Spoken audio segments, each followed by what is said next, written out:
Hola, buenas tardes, ¿cómo les va? Bueno, hoy vamos a ver el seminario de adaptaciones, el ejercicio, digamos, cómo se adapta o qué adaptaciones sufre el ejercicio a diferentes sistemas de entrenamiento, de esfuerzos físicos, de ejercicio físico. Vamos a hacer una mirada, así, un recorrido de diferentes aspectos, diferentes situaciones. Obviamente está claro que el ejercicio físico, su primera adaptación y más importante, es la disminución de todas las tasas de morbi y mortalidad cardiovascular, pero también eh, enfermedades metabólicas, cáncer, inclusive enfermedades eh, psicológicas como la depresión. Así que en realidad el efecto sobre la salud del ejercicio obviamente es ampliamente estudiado y es ampliamente demostrado en diferentes aspectos de la salud y enfermedad. De todas formas, la idea es un poco más hablar de qué pasa en el sujeto, cómo cambia, cómo se adapta, y no tanto de datos epidemiológicos. Bueno, obviamente que el tipo de esfuerzo más asociado a la salud durante décadas fue el entrenamiento aeróbico, el entrenamiento de la resistencia. Y obviamente es clásico y está ampliamente también aceptado por la comunidad médica en tres grandes aspectos desde el punto de vista cardiometabólico. En el aumento del gasto cardíaco, es decir, en el aumento de la capacidad del corazón de expulsar sangre, de bombear sangre hacia el sistema, en la capacidad de un sujeto que tiene de la cantidad de oxígeno que es capaz de metabolizar por unidad de tiempo, este llamado el consumo máximo de oxígeno, y en una serie de muy importantes adaptaciones dentro de la fibra muscular que tiene como eje el desarrollo de la biogénesis mitocondrial, digamos, el aumento de tamaño y de número. Históricamente se hablaba de aumento de tamaño y de número porque se pensaba la mitocondria, como está puesta en ese dibujo, como una estructura concreta, ovalada. Esto tenía que ver con el corte de la microscopía.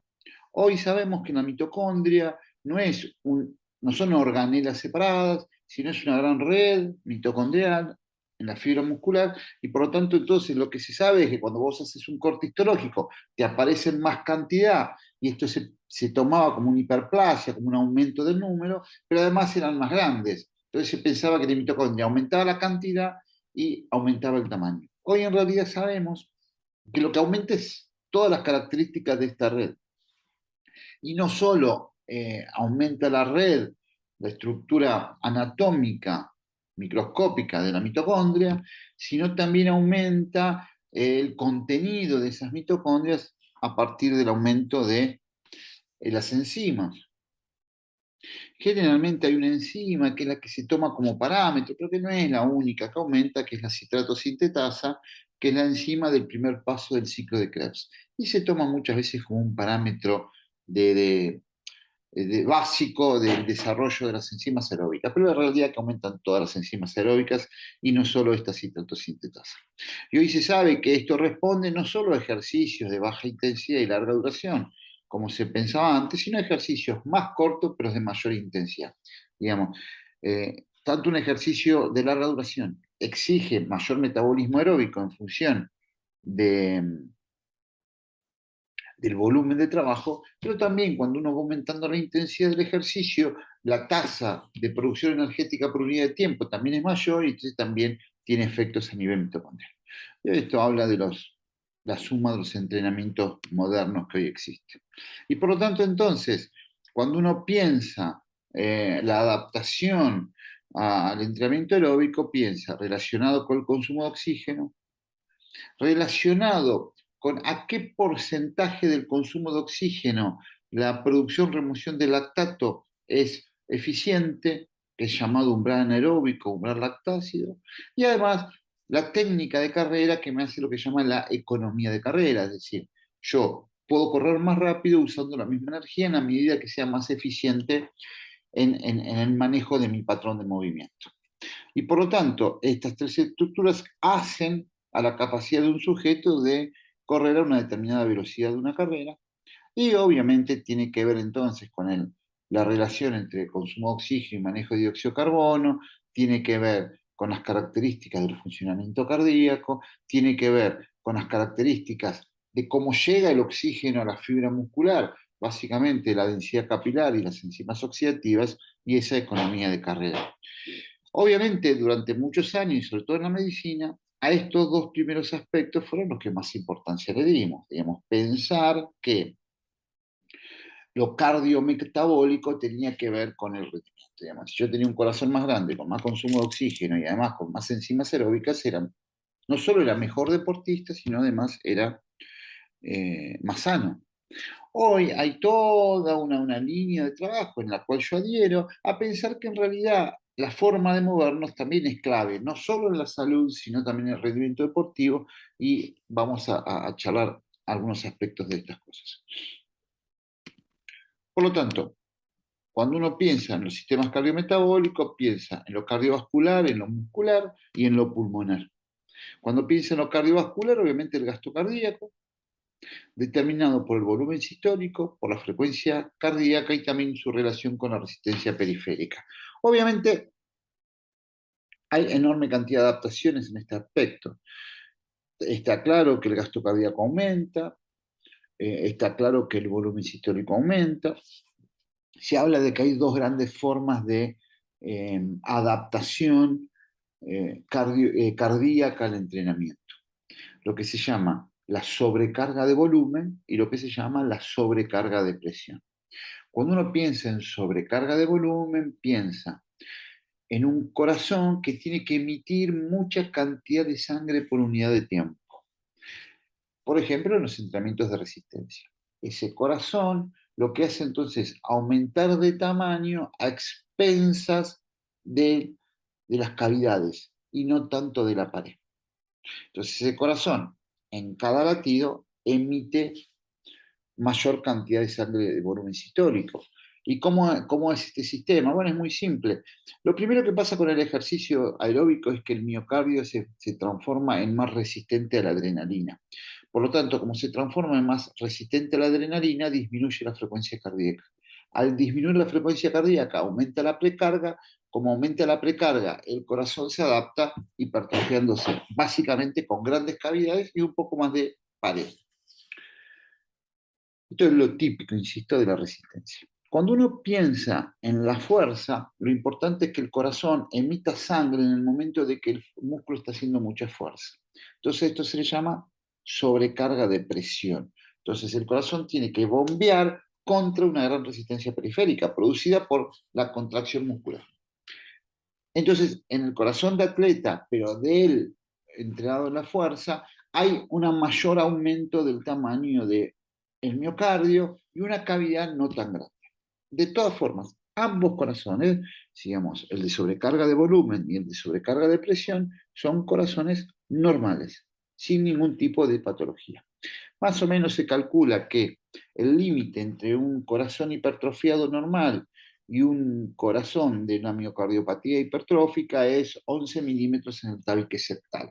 Ya más de 11 milímetros hay que eh, prender todas las alarmas.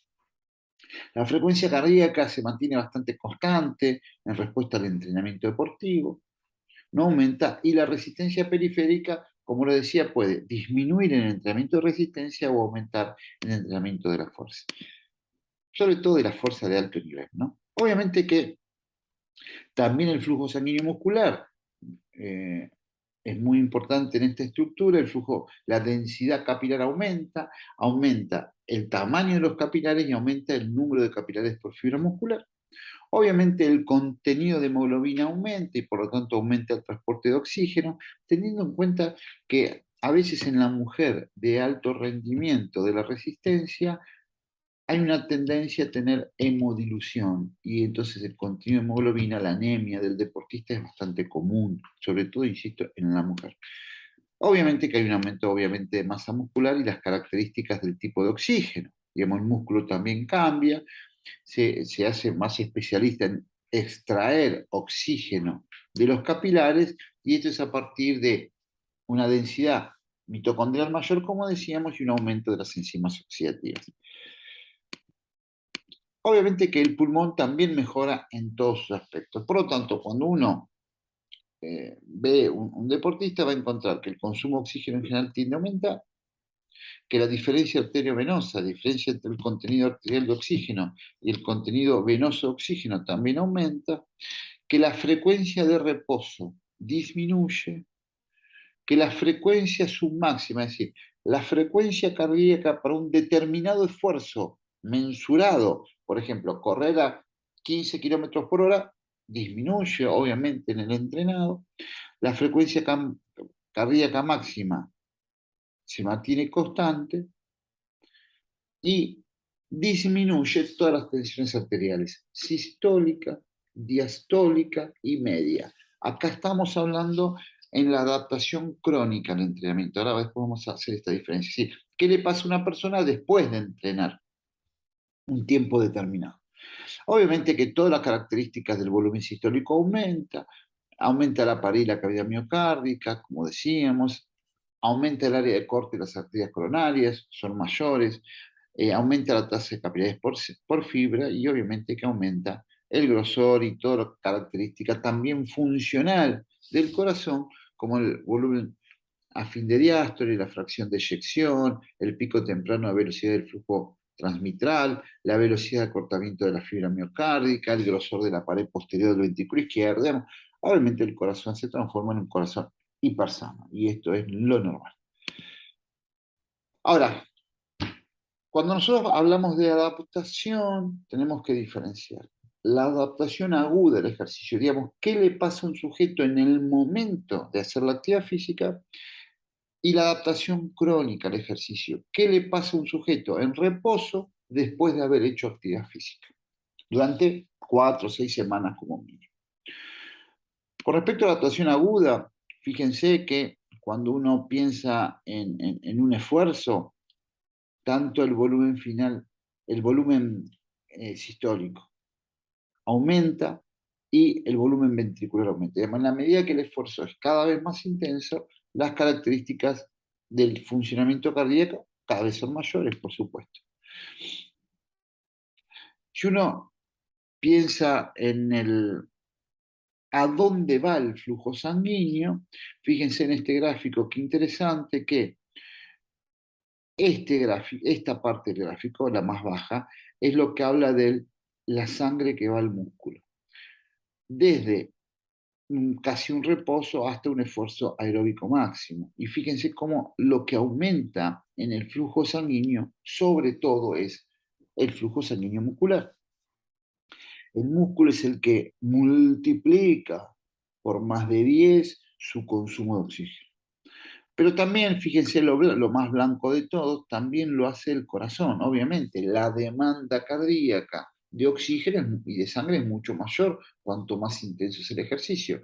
Y de ahí explica el por qué los cardiólogos hacen una ergometría para ver si este corazón sometido a un esfuerzo mayor, como necesita más sangre, si hay un vaso coronario con menor flujo, aparecen las sintomatologías, porque no es capaz de brindarle al corazón toda la sangre que necesita para ese nivel de esfuerzo. Mientras los otros tejidos, como las vísceras, miren cómo va disminuyendo. Hay una vasoconstricción esplácnica para mandar sangre a los tejidos que los necesitan. Y esto es lo que ocurre entonces en una ergometría máxima, digamos, llevar al sujeto en una ergometría al agotamiento, o en un esfuerzo deportivo, por supuesto. Ahora, fíjense que en la medida que ese esfuerzo va aumentando, la cantidad de oxígeno que le saca la arteria, y por lo tanto esa diferencia arteriovenosa, es mucho mayor. ¿Sí? Digamos, aumenta la diferencia entre el contenido arterial y el contenido venoso. Por supuesto, utilizamos todo el oxígeno que podemos. Miren lo que pasa en una ergometría en la tensión arterial. La tensión, esto estamos hablando de aguda. La tensión arterial sistólica normalmente aumenta porque aumenta el gasto cardíaco, mientras la tensión arterial diastólica normalmente disminuye porque disminuye la resistencia periférica, disminuye la contracción arterial periférica y por lo tanto la tensión arterial diastólica normal disminuye. Entonces, cuánto aumenta y cuánto disminuye depende del nivel de rendimiento deportivo. A mayor nivel de entrenamiento, más aumenta la sistólica, más disminuye la diastólica. A tal punto que un maratonista puede tener 220, 230, 240 de tensión arterial sistólica, un esfuerzo máximo normal. Mientras que lo normal es que tenga 70, 60, 50 de tensión arterial diastólica. Un aumento de la tensión arterial diastólica durante un esfuerzo ergométrico se considera una respuesta hipertensiva al ejercicio. Y esto es muy importante porque nos está demostrando que hay una tendencia a no vasodilatar como corresponde. Yo le decía, miren lo que ocurre cuando yo estoy en reposo con mis vasos, mis capilares, y qué ocurre cuando yo estoy haciendo fuerzas muy importantes por encima del 80% de mi fuerza máxima con el músculo. Obviamente el músculo genera un colapso de los capilares y por eso el corazón quiere hacer más fuerza para mandar más sangre a esos músculos trabajando. Esto es bastante normal. Ahora, lo que no significa que el entrenamiento de la fuerza disminuya como adaptación crónica a los capilares. No, eso no. Como adaptación crónica los aumenta, pero como adaptación aguda genera este tipo de situación que es muy característica de los entrenamientos de hipertrofia. El entrenamiento de hipertrofia que intenta hacer llevar al fallo al músculo, hacer una gran anoxia muscular para que esa falta de oxígeno con un aumento del lactato en el músculo estimule la hipertrofia. Por eso es que este fenómeno es un fenómeno que ayuda al desarrollo de la hipertrofia. Y por lo tanto, no es un fenómeno patológico. Bueno, la adaptación crónica hace que un atleta tenga un mayor gasto cardíaco que un sedentario, tenga un mayor volumen cardíaco que, que el sedentario, pero tenga la misma frecuencia cardíaca máxima como se ve ahí. ¿Qué es? Y esto es el inicio entonces de la adaptación crónica. Después de entrenar, ¿qué me pasa en mi organismo? ¿Qué me pasa en mi cuerpo? Y obviamente en mi cuerpo pasan algunas cosas muy interesantes. Fíjense, como decíamos, hay un aumento del volumen sanguíneo, mucho por el suero, pero mucho también por las células.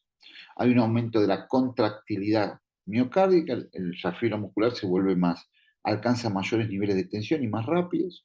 Hay un aumento de la hipertrofia cardíaca, hay una disminución de la resistencia periférica total y la frecuencia cardíaca máxima se mantiene constante, como decimos. Fíjense que aumentan todas las características de la fibra muscular cardíaca y también desde el punto de vista de las adaptaciones periféricas, hay un aumento de la capilarización, un aumento del tiempo medio de tránsito, digamos, el glóbulo rojo está más tiempo en contacto con la fibra muscular o con los tejidos y por lo tanto los oxigena mejor. Hay un aumento del flujo sanguíneo muscular, hay un aumento de la tendencia a relajarse de la fibra lisa y por lo tanto del vaso sanguíneo.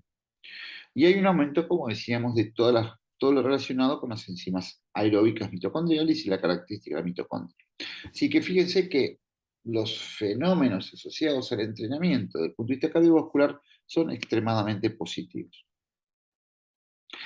También hoy sabemos que hombres y mujeres responden en forma muy similar a los programas de entrenamiento. Siempre decimos lo mismo, la fibra muscular de la mujer es igual a la fibra muscular del hombre, la fibra cardíaca de la mujer es igual a la fibra cardíaca del hombre. Lo que sí ocurre es que hay menos cantidad, pero son iguales. Ahora, cuando yo entreno a una persona que está peor inicialmente, su respuesta al entrenamiento es mayor y más fácil. Es decir, cuanto peor estoy, más mejoro con cualquier forma de entrenar. Pero es muy importante entender que la respuesta individual, la capacidad máxima de adaptación al entrenamiento, está muy determinada genéticamente. Hay personas que haciendo cualquier pavada mejoran rápidamente, en todo sentido. Si una persona que nunca corrieron y salen a correr y corren 10 kilómetros y no tienen problema, o hay personas que con cualquier cosa aumentan la masa muscular, y hay otros que le cuesta todo un desastre. Bueno, esto es genético. Esto está determinado genéticamente. No todos mejoramos de la misma manera. Se calcula que existe en cualquier forma de entrenar entre un aumento del 0 al 50% de cualquier variable fisiológica. Hay gente que aumenta 0 y hay gente que aumenta el 50%, aunque hayan realizado exactamente lo mismo. Y esto es genético. Obviamente, en general, los deportistas de alto nivel son deportistas de alto nivel porque tienen altísima capacidad de adaptación en todo sentido del esfuerzo físico. Esto es así. Por eso que es deportista de alto rendimiento el que puede y no el que quiere. Y por eso que muchos países buscan justamente seleccionar estos sujetos que mejoran rápidamente llegan a alta performance desde muy chicos. Se los selecciona y se los entrena. Sobre todo en países como por ejemplo el paradigmático es Cuba, donde tienen un programa de selección de talento tan importante que solo entrenan a los mejores y los van seleccionando desde edades muy tempranas. Esto es así, y en algunos países como los nuestros, que solo entrenan los que quieren, es muy difícil encontrar talento deportivo de realmente muy importante. Ahora, más allá de ser determinadas genéticamente, las adaptaciones son específicas. ¿Qué quiero decir? Yo me adapto a lo que hago. Si yo hago fuerza, me adapto a la fuerza. Si hago resistencia, me adapto a la resistencia. Si hago velocidad, me adapto a la velocidad. Y en general, en la medida que voy mejorando mi nivel, la adaptación a un aspecto produce disminución del rendimiento en otro. Si yo soy velocista, soy muy malo en resistencia, y si soy resistencia, soy muy lento. Esto es así. Pero además, las adaptaciones fisiológicas son reversibles. Yo, cuando dejo de entrenar, como en este caso, en este estudio de días de reposo, a mayor día de cama, más desadaptación. Es absolutamente reversible. Si bien existe lo que se dice habitualmente memoria genética, alguien que fue deportista, cuando empieza a entrenar, rápidamente empieza a mejorar y mejora más que alguien que nunca lo fue, deja de entrenar y se caen todas esas variables, ¿no? Yo entreno, mejoro, dejo de entrenar, caigo. Y caigo hasta en pocos días. Fíjense, estamos hablando que caí en 2 semanas sin entrenar. Sí, rápidamente cae.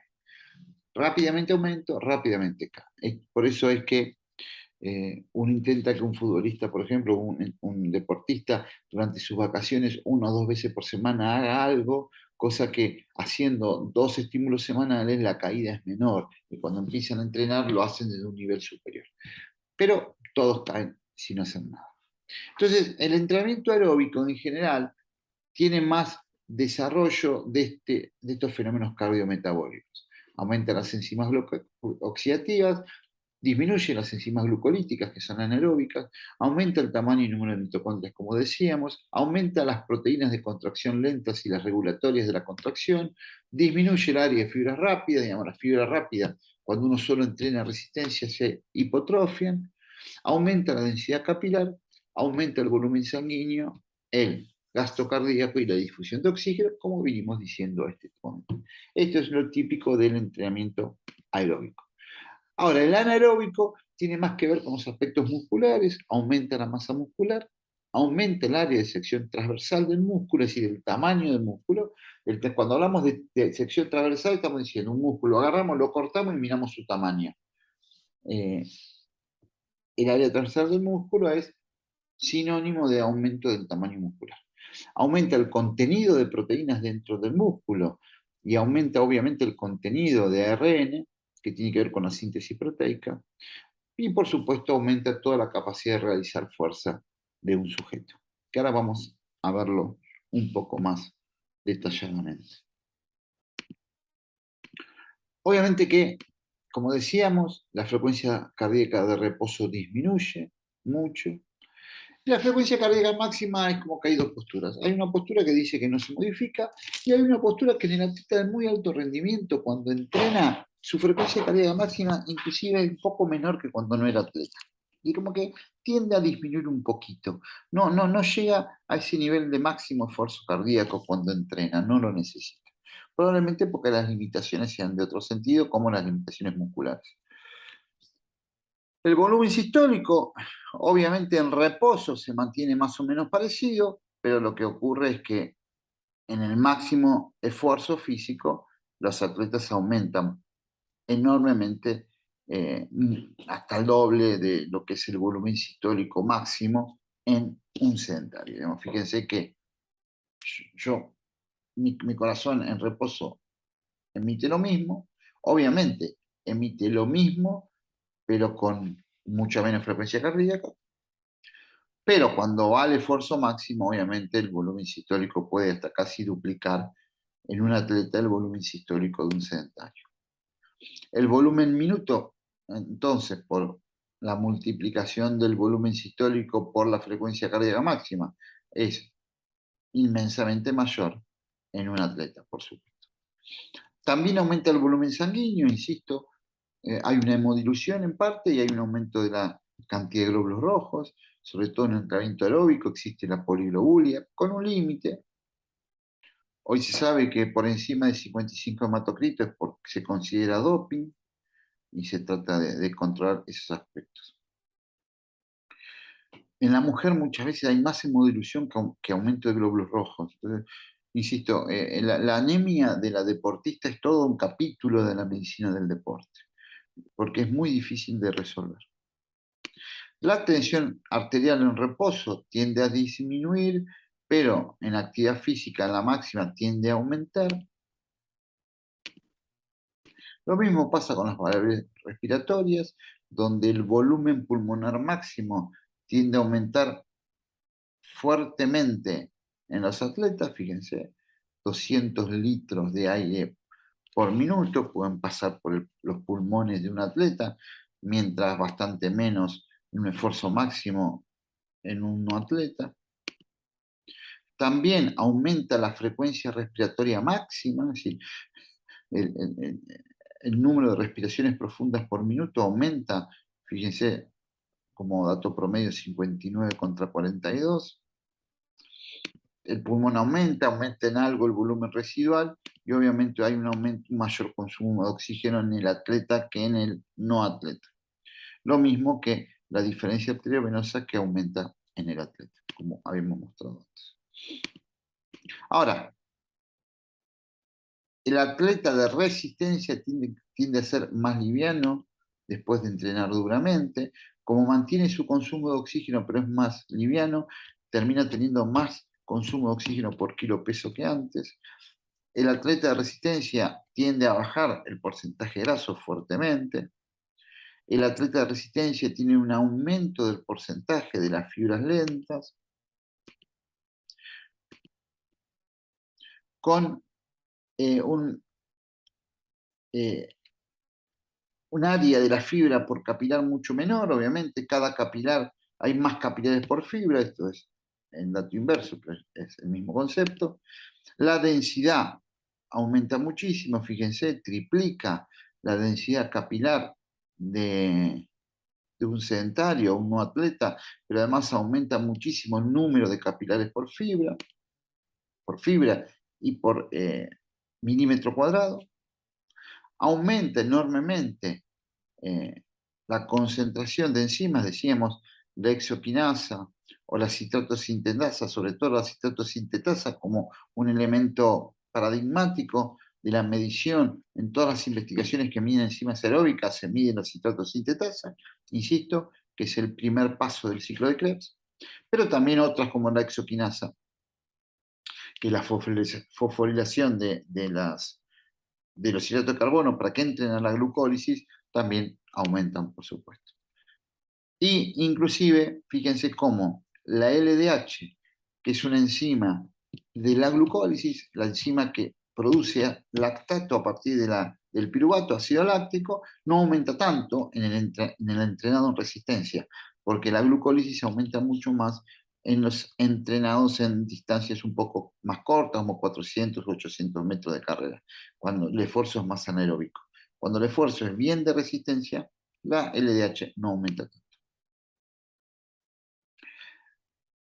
Este estudio, que es una vieja revisión, lleva más de 40 años, pero es un estudio paradigmático de la ciencia del deporte mundial, cruzó intensidad de entrenamiento con frecuencia de entrenamiento semanal, con duración de las sesiones, con duración de los programas y con el nivel inicial. Y justamente lo que mostró es que es mayor después de un entrenamiento el incremento del consumo de oxígeno en personas que estaban mal inicialmente, que es mayor en personas que entrenan entre 4 veces por semana, con una duración de entre 35 y 45 minutos, durante 10 a 12 semanas y a intensidades altas de entrenamiento, es decir, no un entrenamiento continuo y estable, sino un entrenamiento de pasadas a niveles de consumo de oxígeno alto. Esas son lo que producen las mayores adaptaciones a nivel del consumo de oxígeno en tanto deportistas como no deportistas. Obviamente, yo ya les había mostrado que en la relación entre consumo de oxígeno y lactato hay tres formas de adaptarse. Una, supuestamente, aumentar el consumo de oxígeno, que es la menos eficiente. Otra, ser más eficientes con el mismo consumo de oxígeno. Y finalmente, desplazar la curva del lactato hacia la derecha. Digamos, a la misma velocidad, con el mismo consumo de oxígeno, tener menos lactato. Entonces, fíjense cómo a partir de 6 meses de entrenamiento, acá tienen un determinado consumo de oxígeno, un determinado nivel del umbral anaeróbico, umbral lactácido con respecto a ese consumo de oxígeno, pero en la medida que vamos entrenando, el consumo de oxígeno aumenta poco, pero lo que más aumenta es el porcentaje, si quieren llamémoslo útil, de ese consumo de oxígeno que podemos usar durante mucho tiempo. Fíjense, acá de 2 pasó a casi 3,5, mientras acá de 4 pasó a 4,5. Es decir, que este porcentaje del máximo consumo de oxígeno, el cual podemos usarlo con niveles controlables de lactato, eso va aumentando. Entonces, esto me permite correr más rápido con el mismo nivel de lactato, pero no porque aumentó el consumo de oxígeno, sino porque aumentó esa estructura muscular que le decía yo del metabolismo muscular, densidad capilar, nivel mitocondrial, nivel de enzimas aeróbicas. Es decir, el sistema aeróbico útil. ¿Sí? Hay dos sistemas aeróbicos. El sistema que me potencia el consumo de oxígeno, porque es un sistema que me fatiga mucho, que yo lo puedo sostener pocos minutos, que me agita mucho, o un sistema mucho más aeróbico, obviamente de menor intensidad, pero que yo puedo sostener mucho tiempo. Mientras un sujeto puede sostener a este nivel 6 o 8 minutos, a este nivel puede sostener 1 hora y media. Entonces, fíjense que de los 8 minutos a la hora y media es mucho más cercano que de los 8 minutos a la hora y media acá. Entonces, yo voy a correr al doble de velocidad durante 1 hora y media, aunque no haya aumentado tanto mi consumo de oxígeno. Bueno, esto es lo que se llama habitualmente umbral anaeróbico, umbral lactácido, máximo estado estable de lactato. Tiene diferentes nombres para explicar más o menos el mismo proceso, pero entonces el rendimiento aeróbico tiene que ver con el consumo de oxígeno, el porcentaje del consumo de oxígeno que encuentro, ese equilibrio en el metabolismo del lactato, y obviamente el tercer punto que tiene que ver a qué velocidad puedo correr con estas variables fisiológicas. Cuando una persona es muy eficiente, con un determinado consumo de oxígeno corre más rápido. Y eso también es un elemento trascendente en el rendimiento aeróbico. Acá, fíjense, estás hablando del tiempo en el cual un sujeto puede correr a un determinado porcentaje del consumo de oxígeno, fíjese. Mientras un no entrenado a este porcentaje puede correr solo 1 hora, un entrenado a este mismo porcentaje puede correr 6 horas. Eso también habla de eficiencia. ¿Y por qué? Porque el entrenamiento me permite que yo cuando uso algo tiene una tasa de ruptura. El entrenamiento me permite que esa tasa de ruptura disminuya, entonces yo puedo sostener ese esfuerzo más tiempo. Y esto también es un elemento clave en el entrenamiento deportivo. Una persona sin entrenar a un porcentaje dado, en 10 minutos se fatiga, otra persona sin entrenar, entrenando, a ese porcentaje dado se fatiga a la hora o a las 2 horas. Y esto es lo que hace que alguien que no está entrenado va a correr 5 minutos y se muere, y otro que está entrenado a esa misma intensidad relativa corre 1 hora y no tiene problema. Tiene que ver con el entrenamiento deportivo. Pero obviamente el entrenamiento, la actividad física, el ejercicio produce adaptaciones a todo nivel, y algunas relacionadas con la salud muy importantes. Una extremadamente importante, la regulación endotelial al ejercicio, disminuye la respuesta a la adrenalina, disminuye la resistencia a la insulina, o en realidad aumenta la respuesta a la insulina de los receptores, sobre todo los LUT4, disminuye el tono simpático, en realidad lo que disminuye es la respuesta a la adrenalina, y esto te permite disminuir la frecuencia cardíaca y la tensión arterial, sobre todo sistólica. Es una de las adaptaciones de salud más importantes que tenemos. Mejora eh, todo el esquema relacionado con las lipoproteínas, disminuye sobre todo, disminuye en parte un poquito la LDH y BLD, LDL y VLDL, pero aumenta muchísimo el HDL, la lipoproteína protectora, aumenta enormemente con la actividad física. Ayuda en la disminución del colesterol total y los triglicéridos.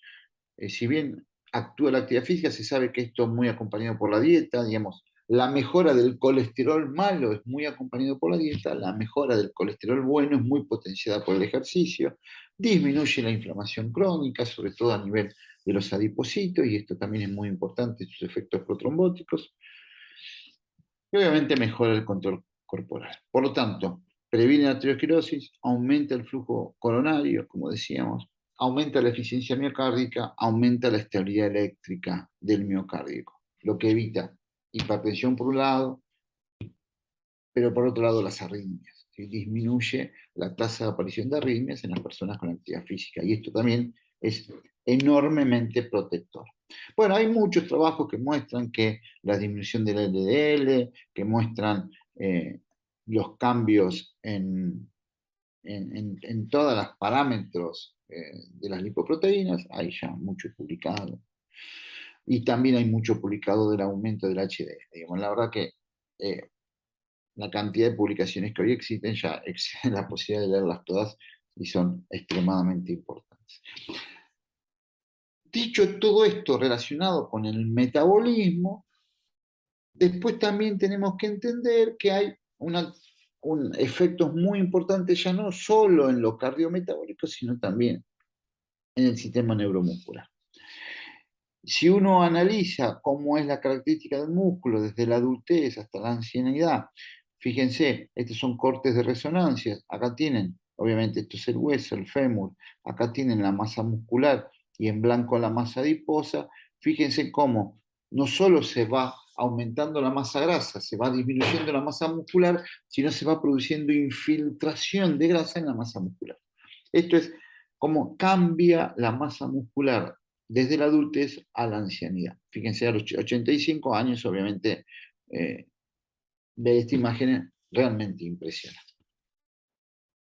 El número de fibras musculares disminuye, tanto en hombres como en mujeres, ¿sí? Y obviamente esto va acompañado de una disminución de la fuerza, en ese caso medida como un medidor de la prensión muscular de la mano, que es un indicador que se usa mucho ahora como salud. Entonces fíjese cómo hay realmente un impacto muy fuerte en las características de la masa muscular por la edad. Y hay una enorme relación entre los depósitos de calcio del cuello femoral y los niveles de fuerza del cuádriceps. La fuerza va muy proporcional al aumento de la calcificación ósea y por lo tanto la prevención de las fracturas patológicas. Entonces, ya no solo pensamos en el corazón y en las mitocondrias, sino pensamos en el desarrollo de la masa muscular y la fuerza, que son realmente muy importantes en el mantenimiento de la salud. Estas son adaptaciones al entrenamiento que, sobre todo en la tercera edad, hoy casi se consideran más importantes que las cardiometabólicas. Por lo tanto, hay que tener cuidado cuando uno analiza que, además de la disponibilidad de oxígeno, el metabolismo y la masa mitocondrial, Otros factores contribuyen a aumentar, no, tanto en deportistas como en ancianos, en no deportistas, aumentar la performance y aumentar la calidad de mis funciones.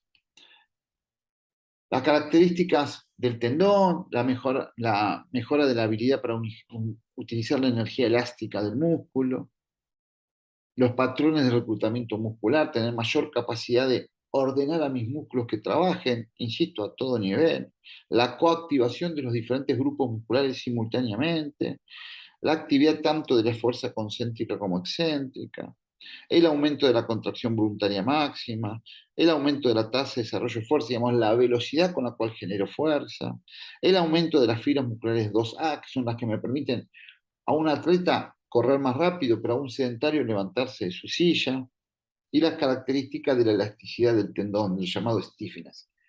Todos estos elementos son muy importantes a la hora de tener en cuenta las características del funcionamiento. En un atleta, obviamente, hay muchas cosas en las cuales nosotros se pueden trabajar desde el punto de vista intrínseco, extrínseco, del tiempo-espacio, cinemáticos, cinéticos, neuromusculares, desde la amplitud de la zancada hasta cómo la cadera no oscila menos, digamos, en una carrera, un sujeto si corre así, oscilando mucho, pierde eficiencia en el traslado horizontal porque gasta mucha energía en el vertical. Eso se corrige con la carrera, cómo empuja contra el piso, con qué tiempo, cuánto tiempo está el piso apoyado generando fuerza, cuanto menos tiempo tenga para generar fuerza, mejor es porque aumenta la velocidad, el impacto, la relación antero-posterior de los impulsos y obviamente elementos personales como la longitud de sus miembros, la capacidad que tiene de empuje en su zancada, la activación neuromuscular, la coordinación intramuscular, bueno, una serie enorme de factores que uno puede mejorar para que una persona sea más eficiente en la carrera. A veces uno ve gente correr en los parques y corre muy mal y lo único que hace es correr, correr, correr. Y no mejora la técnica de carrera. Bueno, es un error metodológico. Digamos, cuanto peor corro, más me va a costar correr. Esto es en forma directamente proporcional. Obviamente que eh, el anciano va a reducir el número de neuronas motoras de la médula espinal, va a disminuir la velocidad de conducción nerviosa, va a reducir el número de neuronas motoras excitables, y esto, el entrenamiento de fuerza en la tercera edad, enlentece todos estos cambios negativos dados con la edad. Hoy hay muchos trabajos ya que demuestran que el entrenamiento de fuerza en personas mayores realmente mejora enormemente su calidad de movimiento, enormemente su calidad de movimiento. Y por lo tanto, en la tercera edad es es necesario y posible y hasta fácil, si quieren, aumentar la fuerza muscular dinámica isométrica, aumentar la potencia muscular, aumentar la fuerza explosiva, aumentar la amplitud electromiográfica, quiere decir que el músculo recibe mayor calidad y mayor cantidad de impulsos eléctricos, aumentar la cantidad de impulsos que puede recibir un músculo por unidad de tiempo, por segundo, aumentar la capacidad de excitar y la capacidad de inhibir los efectos, digamos, deleterios de la estimulación nerviosa. Digamos, ustedes sepan que nosotros tenemos tanto cerebro para inhibir los estímulos erróneos que para estimular los buenos, digamos. Entonces, los temblores y eso habitualmente están asociados a la falta de inhibición de algunos estímulos alterados. Bueno, eso la fuerza lo mejora, aumenta obviamente la fibra muscular y aumenta la capacidad de ese músculo a través de la peneación de generar fuerza. Cuanto un músculo más peneado es, más fuerte es. Por lo tanto, realmente tenemos que el entrenamiento de la fuerza a cualquier nivel y en cualquier sujeto, independientemente del rendimiento y de la edad, mejora su estructura, mejora el tamaño neuromuscular, mejora el número de filas rápidas, que son las más eficientes, aumenta la fuerza máxima voluntaria, aumenta la velocidad en la producción de fuerza, aumenta la economía de movimiento, sí, desde levantarme una silla hasta correr, independientemente de mi, sí, independientemente de mi idea y qué quiero hacer, pero mejora la capilaridad, como dijimos, obviamente disminuye la fatiga y aumenta la capacidad de aceleración y velocidad, insisto, dependiendo de qué estemos hablando, pero el aumento se da en todos. Hoy, de la misma forma que hace 30 años pensábamos que la resistencia era la base de la salud, hoy pensamos que la fuerza es la base de la salud. Cuanto mayor es el sujeto, más importante es la estimulación de fuerza. Y obviamente en el rendimiento deportivo, por supuesto que también. Ahora, también estas cosas ocurren con los chicos. También la actividad física en los chicos produce una serie enorme de ventajas en su funcionamiento, cardíacas, de tensión arterial, respiratorias, eh, de rendimiento deportivo, de fuerza muscular, de capacidad anaeróbica, de capacidad aeróbica, todas las características de los chicos mejoran con el entrenamiento deportivo. Por lo tanto, hay cada vez, desde pensar que hay chicos de 7 años que corren una maratón, a chicos de 10 que hacen entrenamiento de pesa, hoy cada vez somos más liberales en la estimulación del entrenamiento de los chicos. Por ejemplo, acá hay un viejo estudio que también mostró que los chicos mejoran su fuerza en cualquier tipo de trabajo cuando trabajan cerca al 80% de su fuerza máxima. Digamos que lo que antes también se creía, que la fuerza era un problema para el desarrollo de los chicos y el crecimiento y la maduración, hoy sabemos que todo lo contrario en los chicos realmente, eh, tanto la resistencia como la fuerza son elementos absolutamente entrenables y que deben ser utilizados. Y fíjense cómo entonces estamos hablando, que desde un chico hasta un anciano, pasando por el, los atletas de alto rendimiento, todas las adaptaciones, tanto agudas como crónicas, pero sobre todo las crónicas, son beneficiosas tanto para el rendimiento humano como para la salud. Y por lo tanto, deben ser extremadamente utilizadas. Bueno, gente, van a hacer el seminario entonces, donde van a ver algunas de estas elementos que hemos estudiado en la práctica. Los espero el próximo seminario.